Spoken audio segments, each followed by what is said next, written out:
오늘 벌써 1월 셋째 주가 됐습니다.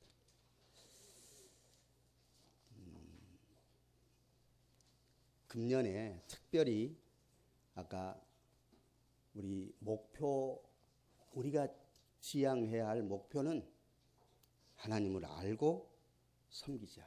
그러니까 정말 우리가 하나님을 알고 하나님을 제대로 알고 하나님을 온전히 섬기자 하는 것입니다. 그러려면 우선 예배 시간 늦지 않는 것부터 시작해야 되겠습니다. 그래서 오늘 늦게 오신 분들 대표적으로 누군가 생각을 하십시오. 그래서 이제부터 늦지 않도록 힘쓰십시다. 이것보다도 소중한 일이 어디 있느냐, 그죠? 그 다음 지난주에 우리의 헌금 작정하자고 해서 드렸는데 미처 기도를 안 했기 때문에 지난주는 6분만 냈습니다. 오늘은 다 내야 되겠죠. 물론 아직도 나는 기도 못했다, 하나님 앞에 작정을 하기가 어렵다, 그런 사람은 하나님이 다음 주까지 또 기다리시겠지요. 그러나 우리는 교회의 일원입니다. 우리가 세례를 받았다 하는 것은 교회의 의무와 책임을 감당하겠다는 뜻입니다. 그것이 세례받은 것입니다. 그러니까 세례는 예수님과 동화되었다. 예수님의 뜻에 나도 동참한다. 예수님이 나를 구원해 주시고 예수님이 나를 교회의 공동체로 묶어주셨다. 예수님이 머리가 되시고 나는 지체다. 그러니 교회 공동체로서 나에게 의무가 있어요. 예배 참석에 의무가 있고, 그리고 우리에게 교회를 잘 섬기고 받들 수 있도록 우리에게 주신 물질, 주님을 위해서, 주님 나라 위해서 사용할 수 있도록 헌금 작정하는 것은 중요한 일입니다. 물론 어떤 사람은 헌금 작정하지 않고 10에 2조, 3조도 하는 사람이 있습니다. 작정하지 않고도. 그러면 좋겠습니다만은 우리는 그런 것에 대해서 익숙하지 않기 때문에 우리가 익숙한 방법부터 하자고 말이죠. 그래서 최소한 11조부터 시작하자고 말이죠. 집사직분을 받은 사람은 만약에 11조 안 한 사람이 있다면 반드시 1월부터 시작하십시오. 이건 하나님의 명령입니다. 그리고 하나님이 축복입니다. 그런데 집사가 11조도 안 했다? 그러면 누구한테 자랑하겠습니까? 물론 오늘 내용이 자랑하지 말라는 거예요. 그러나 주의 일은 자랑하라고 했어요.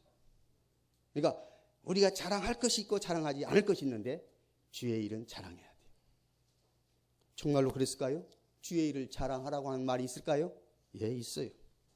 성경 구절 한번 띄워보실래요? 하나님의 일을 자랑하라. 로마서 15장 17절. 자, 다 같이 시작. 그러므로 내가 그리스도 예수 안에서 하나님의 일에 대하여 자랑하는 것이 있거니와. 있어야죠. 하나님의 일에 대해서 자랑하는 것이 있어야죠. 그것도 안 하고 하나님의 복부터 생각한다는 것은 이거의 앞뒤가 틀린 거예요. 우리는 이미 복을 받았으니 하나님의 일을 자랑하는 거지, 복 받기 위해서 하나님의 일을 하는 거 아니에요. 복 받기 위해서 11조를 하는 거 아니에요. 물론 말라기서 보면은 너희가 11조를 내고 시험을 한번 해봐라, 그런 말씀을 있어요. 그 말은 이미 주신 것이니까 감사함으로 11조를 하라는 말씀이지, 한번 11조 해보고 복 받는가 한번 눈여겨봐라, 그런 뜻은 아니에요. 물론 아직 11조에 대해서 두려움이 있고 11조 하면 마치 내 재산이 다 없어진 것 같은 생각을 하는 사람이 있다면 그 말씀처럼 한번 해봐라. 반드시 하나님이 쌓을 것이 없을 정도로 채우시는 하나님을 체험하게 될 것이다 하는 것입니다. 우리가 정말로 재직이라면, 정말 우리가 하나님의 교회의 멤버라면, 지체라면, 일꾼이라면 반드시 하나님 앞에 예배하는 일은, 공동체 예배는 말할 것도 없지만은 가정에서 가정 예배가 이루어져야 됩니다. 한 주일에 가정 예배 한 번도 안 드린 가정이 있다면 금년부터 실천을 하십시다. 한 집사 가정이 되어가지고 가정 예배도 안 드린다? 하나님이 뭐라 하시겠어요? 너희들이 정말 나를 믿는 가정이냐? 그럴 거 아니에요. 그 주일 지키기 위해서요, 토요일 밤에 일찍 주무세요.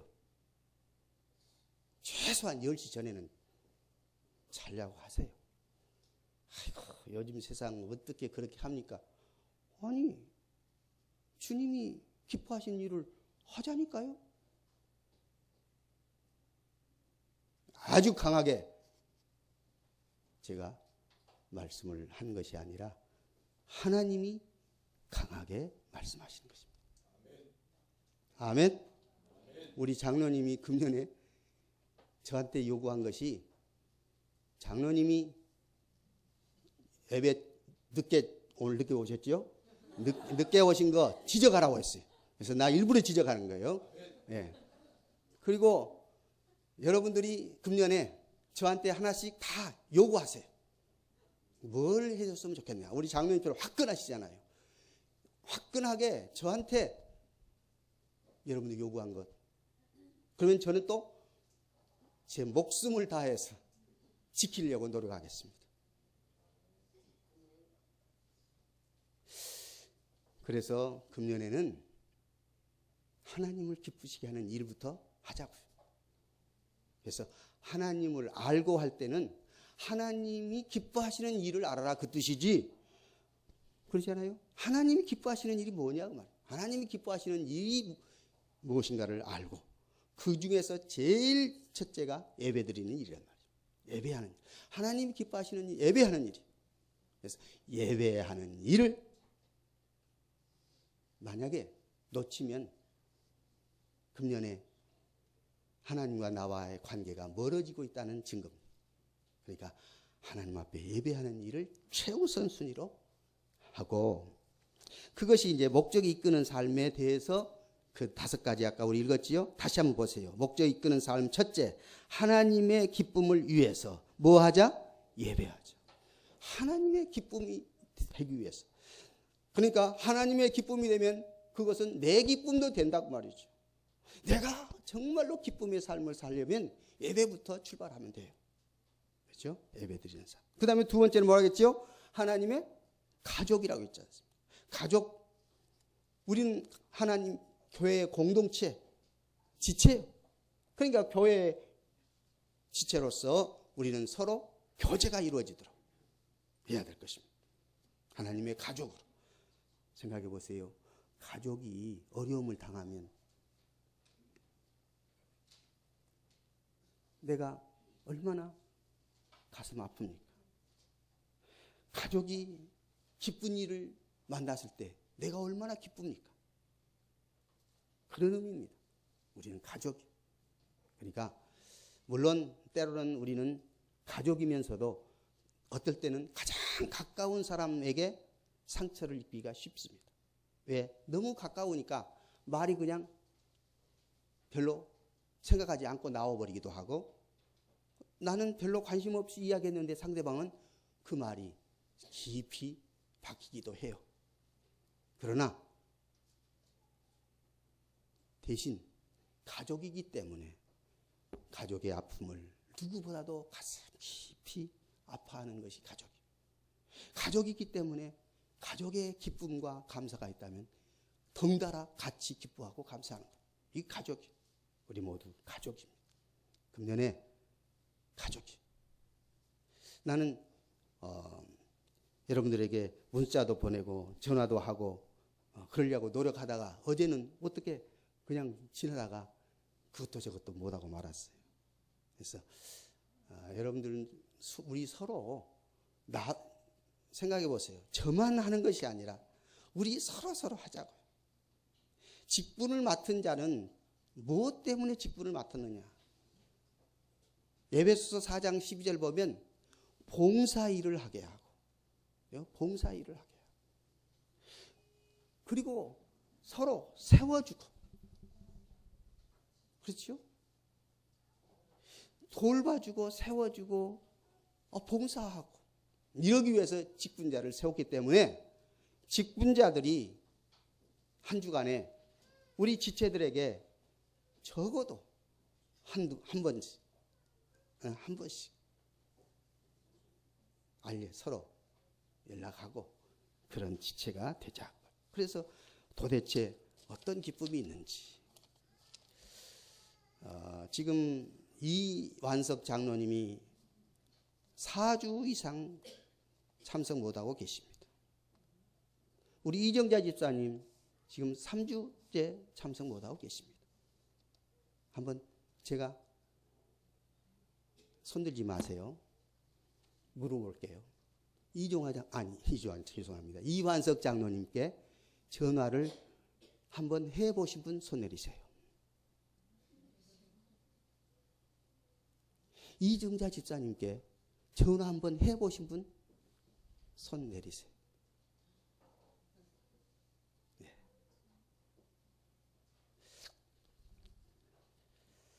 우리가 지체라면 좀 돌봐야지. 그렇죠?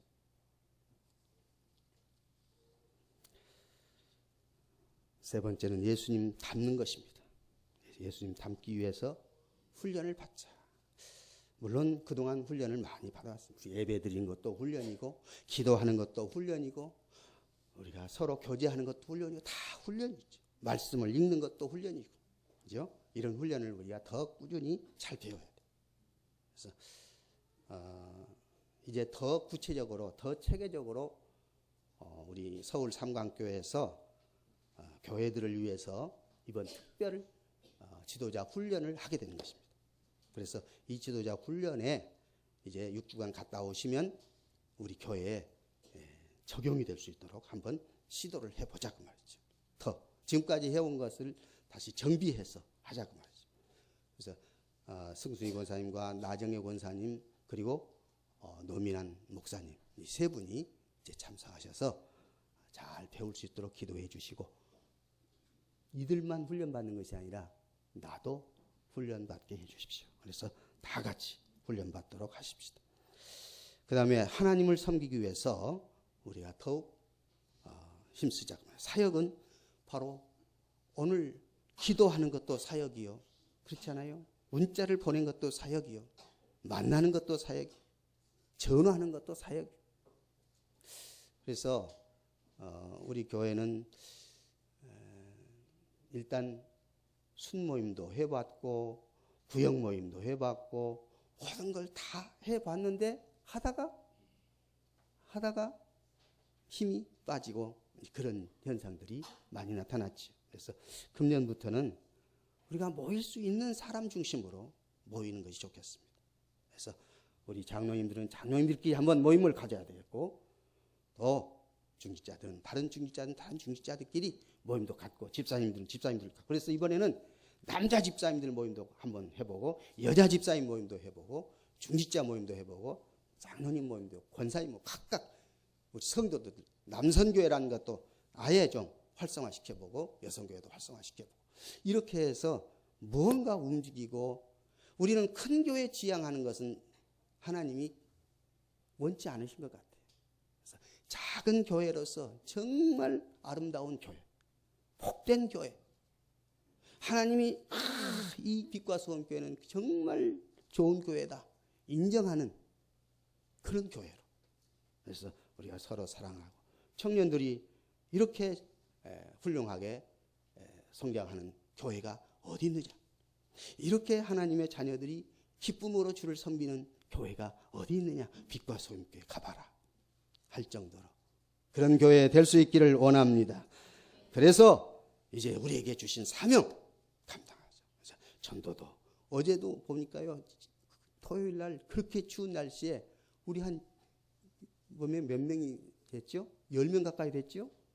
네, 10명 가까이 와서 밥도 나누고 전도하고 지금 특별히 우리 정명수 형제와 김희원 자매가 찬양으로 또 함께 하면서 전도하니까 또 그렇게 아름답고 좋더라고요. 그래서 어제 우리가 이 전도하는 사람들을 위해서 춘천에서 직접 배달 온 닭갈비를 저희가 준비했었습니다. 그래서 정명수 형제나 정명수요. 김명수가 아니라. 예. 그 같이 식사하려고 했는데 우리 이정화 장로님이 특별하게 내일 그분들을 같이 식사하자고 했다고 그래서 그분들은 그냥 보내고 나머지 사람들만 배가 이렇게 될 정도로 바꿨어요. 감사해요. 자, 어떻든 우리에게 주신 사명 잘 감당할 수 있기를 원합니다. 하나님이 우리에게 주신 사명들을 이루기 위해서 나가자. 요즘 시대를 무슨 시대라고 하냐면 PR 시대라고 하지요. 아재 개그는 피할 것은 피하고 알릴 것은 알린다. 그것이 PR 시대라고 그래요. 그래서 정말 우리가 알릴 것은 알리는데 알리는 것이 뭐냐? 자랑이란 말이에요. 그러나 자랑할 때 조심해야 할 것은 자기 자랑하지 말자. 네, 자기 자랑 안 돼. 성경이 뭐라겠어요? 자기 자랑하지 말라고 했잖아요. 세 가지. 지혜, 지식이 있는 사람 자기 자랑하지 말아라. 두 번째, 힘이 있는 사람 자기 자랑하지 말아라. 세 번째는 뭘 자랑하지 말라고 했지요? 네? 재물, 부한. 자기가 부자라고 많다고 하는 거 있으면 자랑하지 말아라. 대신 자랑할 거 있다고 했어요. 뭘 자랑하라고 했지요? 하나님을 아는 것은 마음껏 자랑하라고 했어요. 하나님은 어떤 분인가, 하나님의 성품이 어떤 분이고 하나님의 모습이 어떤 분이고 하나님이 어떤 일을 하셨고 이런 것들은 마음껏 자랑하라고 했어요. 금년에 우리 하나님을 마음껏 자랑할 수 있기를 원합니다. 하나님을 마음껏 자랑해야 돼. 그러면 이제 하나님의 무엇을 자랑해야 할 것인지 우리가 이제 살펴봐야 되겠지요. 일단 자랑한다는 말은, 자랑이란 말은 좋은 말이에요. 언어의 자랑을 할랄이라고 하는데 이것은 우리가 할렐루야 할 때 할랄루야 할랄입니다. 자랑하는 거예요. 할렐루야는 하나님을 찬양하라. 그것이 할렐루야예요. 그럼 우리가 지금 자랑하는 것은 당연히 하나님을 찬양해야 되는데 우리가 우리 자랑하려고 하는데 문제가 있다고 말이죠. 이제 앞으로 우리 자랑하지 말고 하나님 자랑할 수 있기를 원합니다. 그래서 하나님의 영광을 찬양하기 위해서 우리는 지음을 받았다는 사실을 기억해야 할 것입니다. 이사야 43장 21절 보면 하나님이 이렇게 말씀했어요. 이 백성은 내가 나를 위하여 지었나니 나를 찬송하게 하려 함이라. 하나님이 여러분과 저를 하나님 찬송하려고 지었다니까요. 할렐루야. 하나님을 찬송하라고 우리를 지으셨어요. 그러니 하나님을 찬송해야 되겠죠? 하나님을 찬송해야 돼요. 하나님을 찬송해야 돼요. 또 이사야 43장 7절에도 이런 말씀을 했어요. 내가 내 영광을 위하여 창조한 자를 오게 하라. 그를 내가 지었고 그를 내가 만들었다. 하나님을 찬송할 사람을 하나님이 만들었고 그래서 오게 하라. 나는 찬송을 받고 싶다. 하나님이 찬송을 받으시길 원하셔요. 오늘 하나님 여기도 나왔잖아요. 자, 7절 시작. 내 이름으로 불려지는 모든 자 곧 내가 내 영광을 위하여 창조한 자를 오게 하라. 그를 내가 지었고 그를 내가 만들었느니라. 아멘. 그래요. 그런데도 불구하고 인간들은 범죄함으로 말미암아 하나님을 찬송하는 입이 닫아져 버렸어요. 왜요? 사탄이, 마귀가 우리를 찬송하지 못하도록 막아요. 방해를 해요. 그러니까 우리는 이제 마귀의 전략이 무엇인가를 알고 우리가 하나님을 찬양하는 데 힘써야 돼요. 여기 본문도요, 따지고 보면 지금 9장 23절, 24절만 읽었지만은 전체를 사실상 읽고 그 배경을 알아야 돼요. 지금 이스라엘 백성이요, 바벨론한테 멸망당해 버려요. 그리고 바벨론에게 그렇게 고통을 당해요. 그런데 하나님이 그런 처지에서 인도해 냈다고 말해요. 그런 고통 속에서, 그런 어려움 속에서 하나님이 구원해 주시고 건져 주셨다. 그러니 찬송하지 않을 수가 있나요? 그러니 찬송하라 그 말이에요. 여러분과 저도 마찬가지예요. 우리는 이미 사탄의 어때요? 사탄의 밥이었잖아요. 사탄의 종이었잖아요. 우리는 사망이 우리를 지배하고 있었잖아요. 그런 여러분과 저를 예수 그리스도께서 십자가에 못 박아 죽으시며 한 손은 여러분과 저를 붙잡고 한 손은 하나님을 붙잡으시면서 내가 너를 사랑하노라. 내가 너를 구원했노라. 너는 내 자녀다. 그렇게 우리를 구원해 주셨기 때문에 하나님을 찬양하는 것입니다. 나는 하나님을 찬양할 수 없는 존재가 아니라 이제 하나님을 찬송할 수 있는 존재로 만들었는데 문제는 사탄이 그걸 막고 있다. 빨리 내가 찬양하지 못할 이유가 무엇인지를 발견해야 돼. 죄가 있을 수 있어요. 죄가 너와 하나님 사이를 막았다고 그랬어요. 죄가 하나님을 찬양하지 못하게 하는 것입니다. 죄를 회개해야 됩니다. 우리가 죄가 무엇인지 모르는 사람이 있는가? 그럴 수 없어요. 성령님은 반드시 내가 무슨 죄를 지었는지 보여주셔요. 알려주셔요. 물론 양심에 화인 맞아가지고 무뎌져 버린 사람은 있기는 해요. 잘 죄가 뭔지도 모르고 무조건 죄를 짓는, 죄를 향하여 나가는 사람이 있어요. 어젠가 그랬지요. 어디 군산인가 어디에 새벽 예배를 부부가 다녀왔어요. 새벽 예배 부부가 다녀올 정도면 신앙이 꽤 괜찮겠다는 생각이 들지요, 일단. 그런데 남편이 아내를 살해했어요. 죽여놓고 자동차에 실어가지고 밀어서 그 속에 불질러 버렸어요. 그러니까 아내가 교통사고로 논두렁에 빠져서 죽은 줄로 알았는데 조사를 해보니까 아내가 이미 죽은 뒤에 불이 났다는 것을 검사에 나온 거예요. 그래서 이거 웬일인가 조사해봤더니 남편이 이미 계획을 세워놓고 새벽기도 갔다 와서 이렇게 하려고 같이 새벽교회 갔다 와가지고 아내를 죽이고. 생각해 보세요. 아니 상식이 안 맞잖아. 믿는 부부, 새벽기도까지 같이 다녀온 부부. 그런데 남편이 이미 2억 몇천인가를 보험을 들여놨더라고요. 그럼 남편이 아내를 죽이고 보험금을 타가지고 뭐 하려고 했는지 그건 모르겠습니다만 이 정도예요.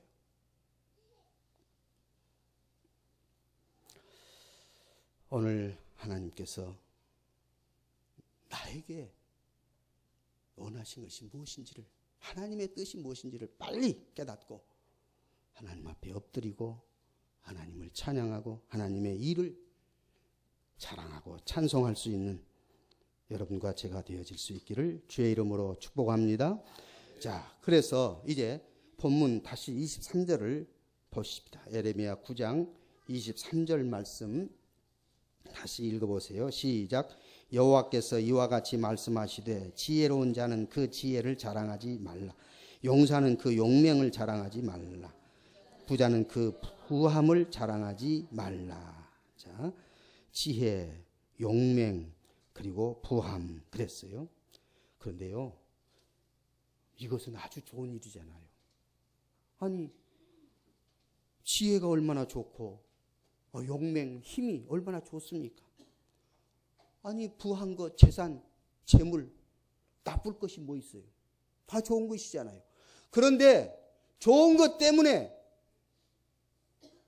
시험에 들고, 좋은 것 때문에 악한 마음이 들고, 그렇잖아요. 남편이 아내를 죽이고 돈을 취하려고 했던 이런 세상, 이것이 결코 헛된 것이더라. 하나님은 그걸 말씀하는 거예요.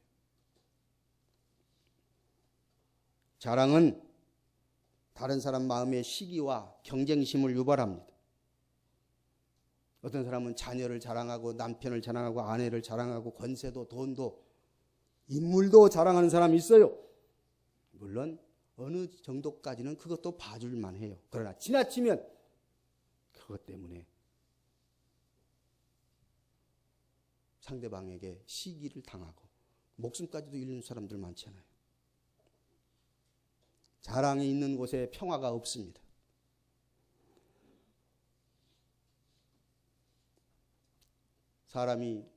사람들이 만나기 싫어하는 사람들은 대개 어떤 사람들이죠? 자기 자랑을 많이 한 사람들은 옆에 안 가려고 그래요. 만나기 싫어해. 자기를 과시하는 욕망. 세상에 모르는 것이 하나도 없는 것처럼 막 자기 자랑하고 자기 말을 하고, 그러면 누가 그 옆에 갑니까? 안 가죠. 처음에 멋모르고 갔다가 그 뜨거워라고 다 나와버려요.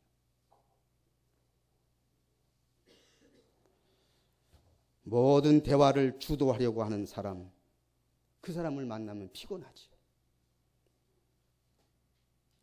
그래서 그들은 남의 말에 귀를 기울이지 않아요.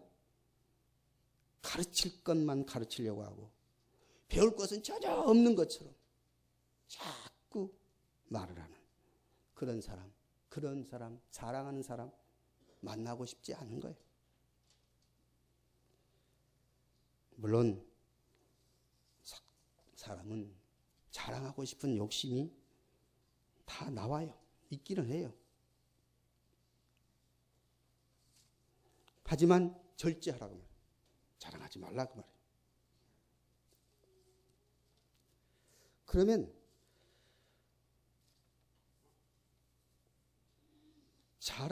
헛된 것을 자랑하다가 별 볼 일 없는 그런 경우들이 여러분과 저에게는 상당히 많이 있음을 다 지금 느끼고 있잖아요. 이런 것들 자랑한 것이 아닌데 내가 그때 자랑해가지고 참 오히려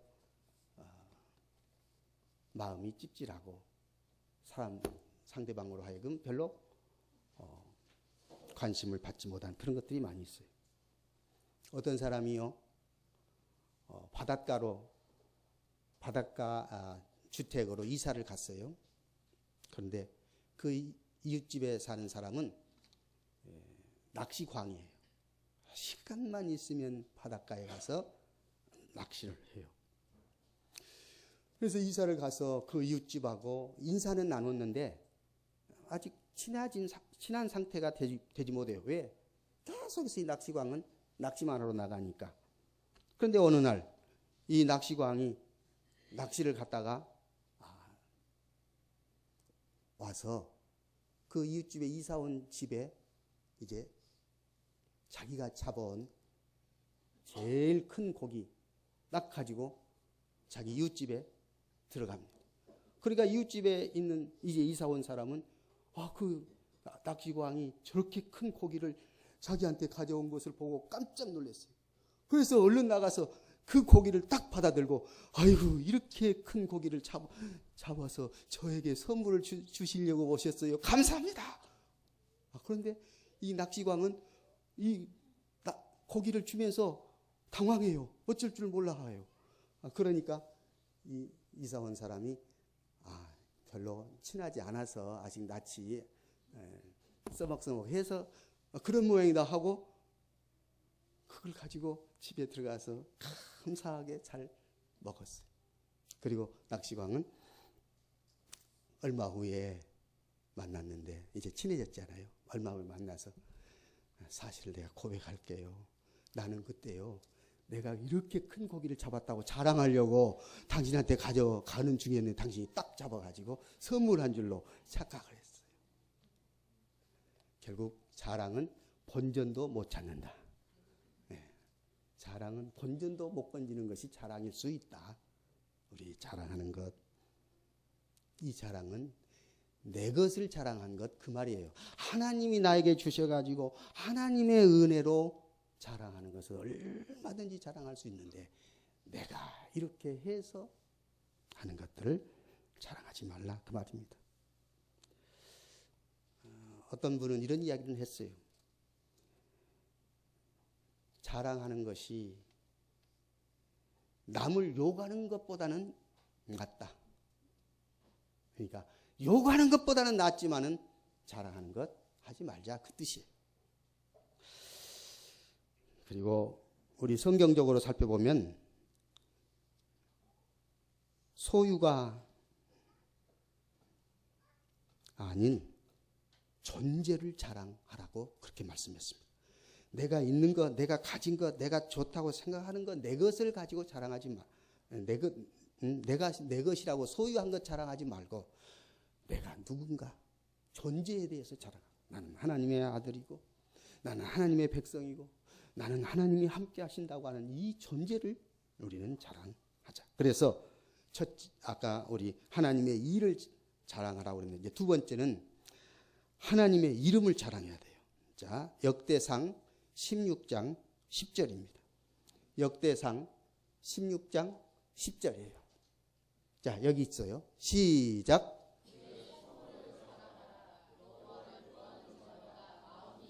다시 한번 시작. 그의 성호를 자랑하라. 여호와를 구하는 자마다 마음이 즐거울지어다. 아멘. 성호는 뭘 성호라고 하죠?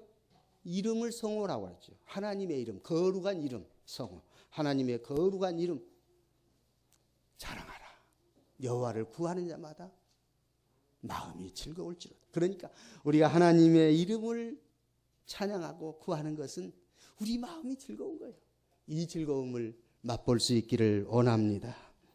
그래서 여호와의 이름을 구한다는 것은 여기 이제 24절에 뭐라고 말씀했는지 다시 예레미야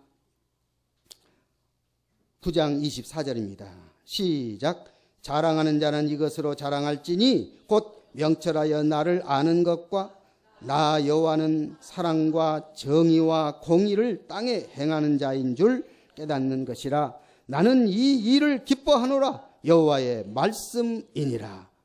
하나님이 기뻐하시는 것이 뭐라고요? 하나님이 기뻐하시는 것이 하나님을 아는 것을 기뻐한다고 그러죠. 또 하나님이 기뻐하시는 것은 무엇을 깨닫는 것을? 하나님은 사랑과 정의와 공의를 기뻐한다는 사실을 깨닫는 것이 하나님 기뻐하신다고 했어요. 자, 우리가 금년에 이걸 목표로 삼고 이걸 위해서 나가자고요. 하나님을 안다고 하는 것은 바로 이거예요. 자, 하나님 이름을 찬양하는 것인데 곧 하나님이 어떤 분인가를 우리가 정확하게 알고 사랑하고 섬기고 그래야 될 거 아니에요. 그래서 하나님은요, 사랑과 정의와 공의를 베푸시는 하나님. 그렇다면 과연 사랑은 뭐냐면 사랑은 여기서 사랑은 하나님의 사랑은 실천하는 사랑입니다. 몸으로 표현하는 사랑입니다. 사랑은 개념이 있고 실천이 있습니다. 그죠? 개념을 우리가 일단은 알아야 되겠죠. 지식적으로 사랑이 뭐라는 걸 알아야 돼요. 그러나 그것은 사랑이 아닙니다. 그것은 개념입니다. 그럼 무엇이 사랑이냐? 사랑. 하나님이 이 세상을 사랑하사 독생자를 주는 것이 사랑입니다. 행동으로 옮긴 것이 사랑입니다. 그래서 사랑은 몸으로 실천에 표현에 옮기는 것이 사랑이다. 하나님은 우리를 그렇게 사랑하셨어요. 우리를 사랑한다 말만 하시지 않았어요. 독생자를 보내셔서 우리 대신 십자가에 못 박아 죽게 하셨습니다. 이 사랑, 우리도 이 사랑을 실천할 수 있기를 원합니다. 그렇게 하라고요. 그렇게 하자고. 사랑, 몸으로 실천하자. 하나님이 우리를 그렇게 사랑하라고 사랑을 먼저 하셨습니다. 성경 속의 개념은요, 성경 속의 원리는 항상 주님이 그걸 가르쳐 주시면서 실천하라고 하는 원리입니다. 실천하라고 하는 원리예요. 예수님이 실제로 제자들의 발을 씻어주시면서 선생인 내가 제자인 너희의 발을 씻어주었지 않느냐. 그러니 너희도 하라. 그렇게 하셨어요. 성경의 원리는 실천하라고 하시는 원리다 하는 사실. 오늘 성경의 원리는 실천하라는 원리다. 시작. 성경의 원리는 실천하라는 원리다. 아멘. 우리 실천하십시오. 사랑을 실천하자고. 사랑을 실천해.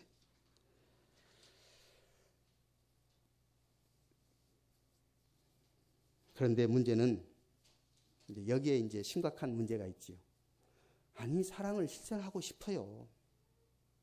누가 사랑을 실천하지 않고 싶은 사람 누가 있겠어요? 실천하고 싶어요.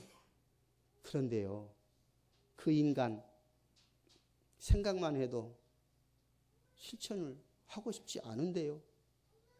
그런 생각 있지요? 그럴 수 있지요? 사랑받을 만한 사람을 사랑하는 것은 즐겁고 좋은 일인데 사랑스럽지 않는 사람을 어떻게 사랑하냐고 말이에요. 그런데 그것도 주님이 본을 보여주셨어요. 누구를 예를 들었을까요? 나를 예를 들었어요. 여러분과 나를 예를 들었어요. 하나님 보시기에 나는 사랑스럽지 못한 존재였습니다. 로마서 5장 8절을 보면 하나님과 원수였다고 그랬어요. 하나님과 원수였던 나를 예수님이 하나님하고 이렇게 화해를 시켜 놓으신 거예요. 그러니까 내가 하나님과 화해가 된 거 아니에요. 사랑스럽지 못한 나. 사랑받을 만한 구석이 하나도 없는 나를 위해서 하나님이 사랑하신 것입니다. 사랑하셨습니다. 그러니 혹시 여러분과 제 마음속에 생각 속에 떠오르는 그 인간, 지긋지긋하고 사랑스럽지 않고 사랑하고 싶지도 않는데, 그런데 하나님은 이런 사람도 사랑하라고 하시는가? Yes. 주님이 먼저 그런 사랑을 나에게 베풀어 주셨기에 내가 사랑해야 됩니다. 상대방의 연약함도 불구하고, 흠이 있어도 불구하고, 내가 연약했고 내가 흠이 있었는데 나를 사랑하셨던 주님, 나로 하여금 흠이 있고 연약하고 부족하고 사랑받을 만한 조건이 아무것도 없는 사람에게도 품어주고 사랑하라. 이것이 주님의 말씀입니다. 두 번째, 정의라고 했습니다. 정의라는 것은 바로 옳다는 것을 정의라고 하지요. 우리나라가 지금 이렇게 어지러운 것은 정의가 사라져버렸기 때문에 지금 어지러운 거예요. 대통령이 정의롭지 못하다는 것을 아직도 모르고 저렇게 버티고 있으니 이거 얼마나 백성들은 지금 참 안타깝지요. 자기가 정의롭지 못하게 했으면 정의롭지 못했다고 국민들에게 말을 하면 얼마나 좋을까요?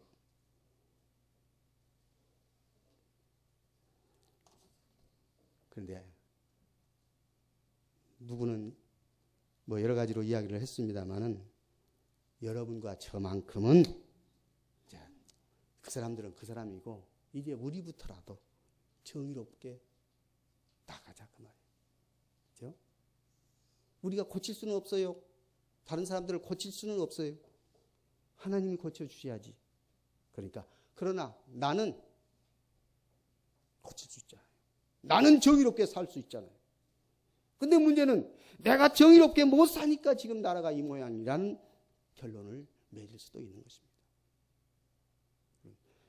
어제 일부 교회 목사들이 십자가 지고 간 것을 보여 방영하더라고요. 그래서 물론 그 사람들은 나라의 대통령의 죄를 짊어지고 나라의 죄를 짊어지고 우리가 회개합니다. 그런 마음으로 아마 갔을 걸로 저는 믿어집니다. 그러나 조롱거리는 됐지요. 지금 이 상황에서 저 사람들이 예수의 이름을 가지고 십자가를 가지고 걸어가는 것이 누구를 위한 것인가? 물론 어떤 사람을 위한 것이라고 말할 수도 있겠지요. 그러나 우리는 냉철하게 생각하십시다. 내가 정의롭지 못했다는 것을 인정하십시다. 내가 정의롭지 못한 것 하나님 앞에 고백해야 될 것입니다. 그러나 세상은 절대로 정의로울 수가 없어요. 왜? 사탄이 지배하고 있는 세상이기 때문에. 돈 있고 힘 있는 자들은 자기들의 구미에 맞게 법을 적용하지 않아요. 잘못을 저질러 놓고도 안 저질렀다고 하지 않아요. 그러면 그 법은 적용을 시킬 수 없어요. 저지르지 않았다고 하는 사람한테는 물증이 안 나오면 법은 어찌할 수 없는 겁니다. 그러니까 지금 상당히 딜레마에 빠진 그런 현실을 보게 됩니다. 옛날엔 유전무죄, 무전유죄라고 그렇게 알고 있었지요.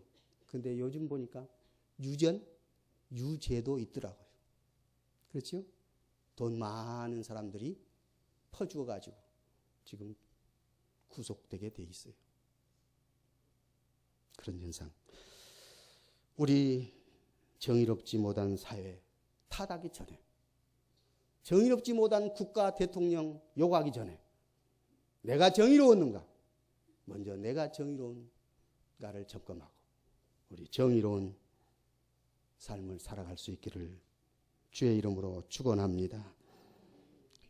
그리고 공의라고 그랬죠. 공의. 공의라는 것은 치우침 없고 공정한 것을 공의라고 그러죠. 사람이 모여 사는 곳은 다 굴곡이 있기 마련입니다. 부자가 있는가 하면 가난한 사람이 있고, 건강한 사람이 있는가 하면 병든 사람이 있고, 똑똑한 사람이 있는가 하면 어리석은 사람이 있는 것입니다. 그러다 보니 괜히 차별이 생기고 계급이 생기고 이것이 현상입니다. 이것이 사회입니다. 이걸 누가 나무래요? 예수님 때도 부자도 있었고 가난한 사람도 있었지 않습니까? 그러나 문제는 예수님은 이런 것을 양극화 시켜가지고 그렇게 살아가 하는 것이 아니라 가진 자가, 건강한 자가 도와주어라. 그래서 일부러 이삭을 떨어뜨려라. 그리고 뵐 때도 일부를 남겨두고 벼라. 다 그것이 원리가 뭐냐? 함께 같이 살. 그렇다고 해서 가난한 사람이 반드시 부자가 되어라는 말씀이 전혀 아니에요. 부자가 가난한 사람들의 형편을 살펴보고 가난한 사람이 아무리 노력해도 자기 스스로 살 수 없는 그 상황 속에 있다면 살 수 있도록 도와줘라. 이것이 하나님의 공의입니다. 공의와 사랑과 우리 정의를 하나님이 기뻐하신다. 이것을 알고 우리 삶에 실천해야 된다. 그 말입니다. 시편 17편 5절 제가 읽겠습니다. 나는 떳떳하게 주님의 얼굴을 뵙겠습니다. 내가 깨어나서 주님의 모습 배울 때 주님과 함께 있는 것만으로 나는 기쁨이 넘치겠습니다. 라고 이야기하는 것이 시편 말씀이에요.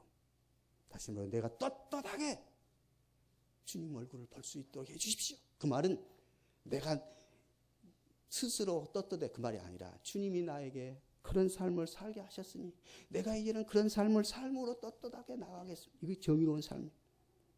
하나님의 일, 하나님의 이름. 그 다음에 우리가 또 한 가지 주님의 십자가를 우리는 자랑해야 되겠습니다. 갈라디아서 6장 14절 여기에 보겠습니다. 갈라디아서 6장 14절 시작. 십자가 외에 결코 자랑할 것이 없으니 그리스도로 말미암아 세상이 나를 대하여 십자가에 못 박히고 내가 또한 세상을 대하여 그러하니라. 내가 자랑할 것이 뭐 있어요? 다른 것은 자랑하지 말고 뭘 자랑하라고요? 십자가를 자랑. 십자가를 자랑. 내가 자랑할 것이 있다면 십자가를 자랑해. 이 십자가는 뭐예요? 나를 내 죄를 용서하시고 나를 구원하시고 여러분과 저를 사랑하시고 축복하신 주님의 사랑이기 때문에, 사랑의 실천이기 때문에 우리는 십자가를 자랑해야 되겠습니다. 마지막으로 나의 약한 것, 나의 낮아진 것도 자랑하라고 했습니다. 자, 고린도후서 11장 30절입니다. 시작. 내가 부득불 자랑할진대 내가 약한 것을 자랑하리라. 내가 부득불 자랑할 건데 뭘 자랑하라고? 세상에, 이건 세상 법칙하고 안 맞다니까요. 무슨 말이에요? 내가 약하니까 주님의 능력을 구하는 거 아니에요. 그렇죠? 내가 약하니까 주님이 반드시 필요하다는 거 아니에요.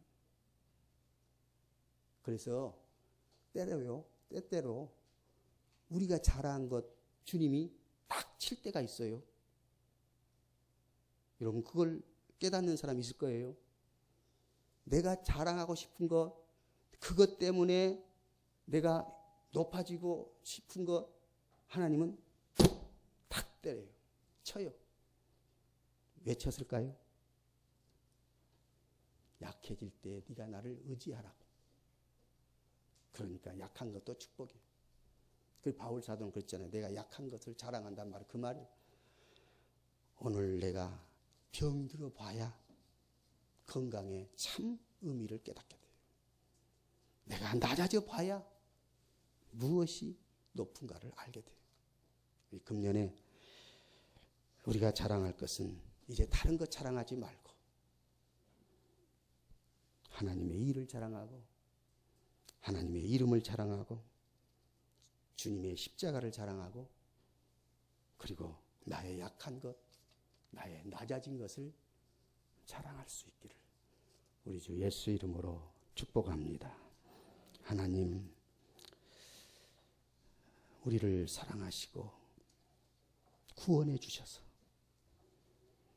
얼마나 감사한지 하나님의 이 은혜를 잊지 말고 이제 우리는 하나님만 자랑할 수 있는 모습으로 살게 하여 주옵소서. 예수님 이름으로 기도하옵나이다. 아멘.